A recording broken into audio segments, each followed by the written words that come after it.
and Fariza. I want to ask you about Tony Blair. Just when you think you can't get rid of him, up he pops. He's back. He's back. There he was, lounging around, little photo shoot, Sunday Times, I think it is. Tony Blair, you're too young to know this, but he famously promised to be tough on crime and tough on the causes of crime.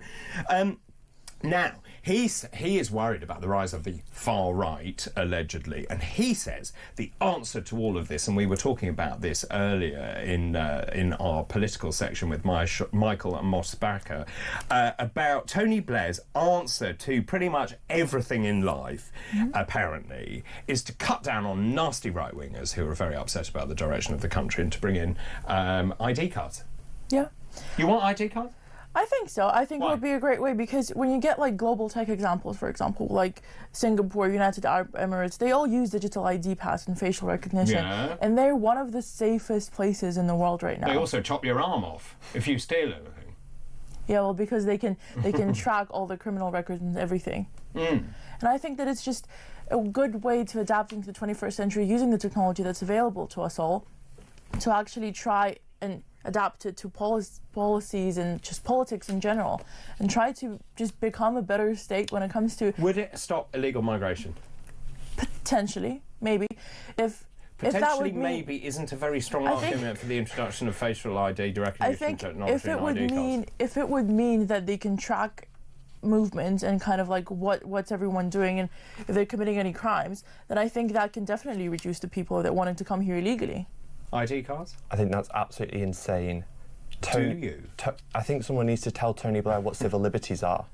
I mean, if we're going to talk about Singapore, and you mentioned somewhere else that No crime. or Dubai, there's no crime. They're perfectly safe. I mean, one of the ways that you can just stop all crime is you can lock up men between 18 and 36 years old, lock them up until they're about 28, and no crime, basically. Do we really want to live in a society like that? I mean, that is absolutely insane. I mean, El Salvador has massively reduced its crime rate because they basically locked everybody up. I mean, Fariza, I noticed you have a tattoo. If you go to El Salvador, you'd probably be arrested. Their standard for arresting people to stop the crime, to stop the gangs, is if you have a tattoo. And they built these huge mega prisons that hold 40,000 people. And if you have a tattoo, they're locking up 12, 14-year-olds. Is this a society we want to live in? I didn't necessarily give you those examples, but I just think when it comes to like whenever people go, especially women actually, Answer his question.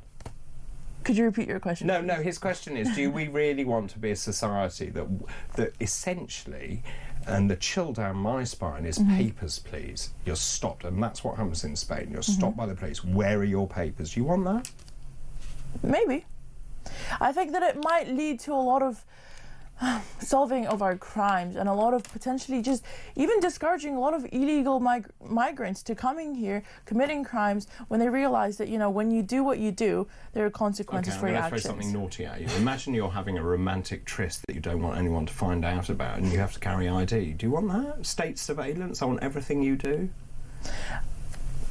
Maybe. I don't necessarily disagree with it. I think there are definitely conversations to be had about how this is going to be implemented and what are the drawbacks and the positives of this, but I just think we don't need to discourage it right now. It isn't the concern here at the extension of this. I can see where he's coming from, and whilst superficially it might be okay, I'm just deeply nervous about the state having any information, and I think it's also worth remembering they've already tried this. Don't forget the COVID passport was digital ID, and it was brought in through the back door by the government, who made people think it was for their own benefit. It wasn't.